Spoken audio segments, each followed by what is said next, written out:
New scrutiny on Supreme Court Justice Brett Kavanaugh, leading to calls for impeachment from some 2020 Democratic candidates. The story tonight was set off by a new forthcoming book, The Education of Brett Kavanaugh, an investigation by two New York Times reporters.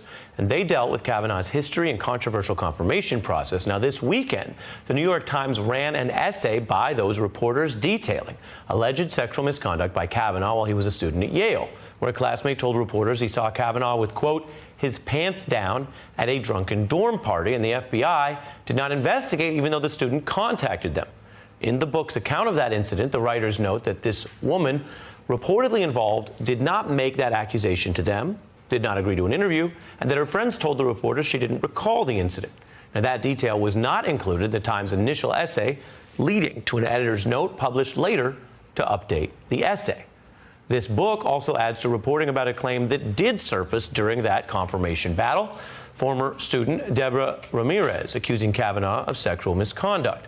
The writers report that 7 people, including her mother, heard about this incident long before all of these judicial confirmation battles. And other reports, including the Los Angeles Times, also note that the FBI did not interview those people either. Now, remember, Kavanaugh categorically denied allegations of sexual misconduct under oath at his confirmation, including the Ramirez allegation. He also added that if something like that happened, he said everyone would have been talking about it. Are Ms. Ramirez's allegations about you true? Those are not. None of the witnesses in the room support that.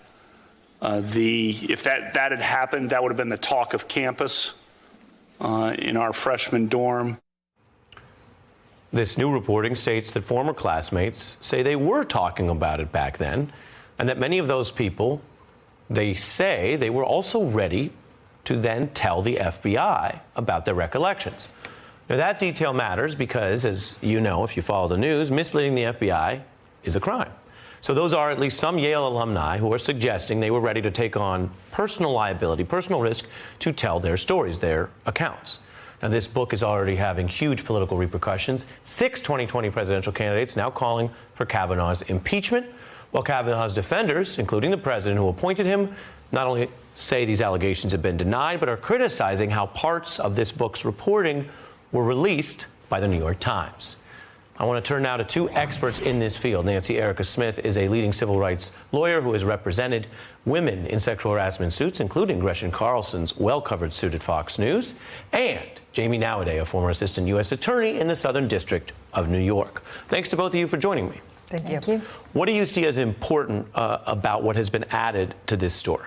What I see that's important is that what we thought was happening was real. It was a sham FBI investigation. It was too limited by the White House.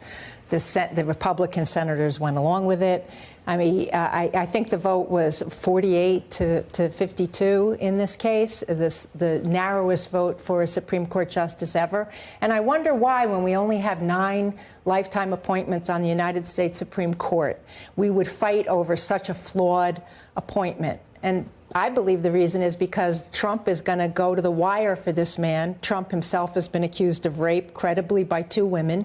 One of them his ex-wife, and credibly been accused of sexual misconduct by at least 17 others. He seems to want to take on this idea that women should be free from sexual abuse. And some of his base seem to rally around any other president would be distancing himself from a man credibly accused of so much sexual misconduct. And here we have a president threatening that the women themselves should be investigated and the New York Times should be investigated. What a red herring that is. People with nothing to gain have come forward and said what they saw. And let me say this, I've represented many rape victims, especially victims who were intoxicated or given date rape drugs. They don't remember what happened. But an eyewitness, that's incredible, incredible evidence. Several eyewitnesses, slam dunk evidence. I agree that what this shows is that, to go back to the process was incredibly flawed. And that's what this is highlighting. That's what the calls for impeachment are highlighting, that this was a rushed process. There were numerous witnesses who were not interviewed by the FBI who should have been interviewed. And what the public expects is that when there's a rushed process, it's a result-driven process. It's a rigged process. And so all of these old wounds are being reopened now because there was no confidence in the integrity of this process. And so now we need to go back. And of course, people are going to ask questions that these interviews be conducted. And these are not complicated or lengthy interviews to be conducted. This wouldn't have to drag on for months. These are basically tell me what happened kinds of interviews. Right, and when he is testifying under oath, he has an obligation to tell the truth about everything, or in that process, he can try to decline to answer things if that's his preference. Right. There are questions of a personal nature that don't involve misconduct about, say, someone's dealings with their own wife that they may say, I'm not going to answer that question, right? There are traps. But he did go ahead and answer things which also are called into question by some of these witness accounts. Take a look. You're asking about, blackout. I don't know. Have you? That's not happened. Is that your answer? Yeah, and I'm curious if you have. Passed out would be no, but I've gone to sleep, but I've never blacked out. Whether you've ever gotten aggressive while drinking? The answer to that is basically no. Never had foggy recollection about what happened. Is that correct, sir? Yes or no? That's what I said. Did he, in your view, fail to tell the truth based on what is publicly known, or that still needs to be investigated? I think it's very questionable what he said. I think it was questionable at the time, given what everybody was saying about his conduct in college in particular, that he had never been drinking to the point of excess that caused him to pass out or black out. And it sounds as though people at the time were disputing that when he was testifying to that. So I think it does need to be investigated. It's very difficult to prove that somebody has lied, in that type of context when they're saying, because he can always say, I just don't remember, I was testifying to the best of my recollection. But it's a very questionable statement. How do you think the press should best handle this? As I reported, there's been criticism of aspects of the way this reporting came out in the essay. I think the press has to leave no stone unturned. There's nothing more important than the Supreme Court. And the Republicans understand that the courts actually make more law than Congress. And they have packed the courts with political operatives, sexists, racists. Their writings and their own behavior has indicated this.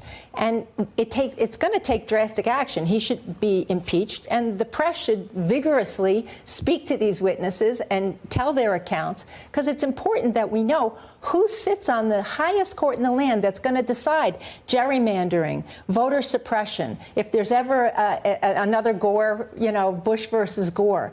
Politicizing the courts is incredibly damaging to our democracy. The Republicans have done that. They denied Obama his constitutional right to appoint a Supreme Court justice. They've shoved Brett Kavanaugh down our throats in a very questionable way, in a very questionable investigation.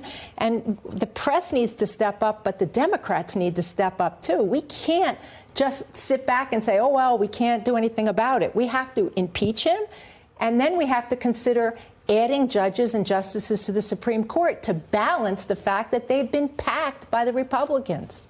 Nancy Erica Smith and Jaimie Nawaday on the law and the facts. I appreciate you both joining me. Hey, I'm Ari Melber from MSNBC. You can see more of our videos right here, or better yet, subscribe to our YouTube channel below.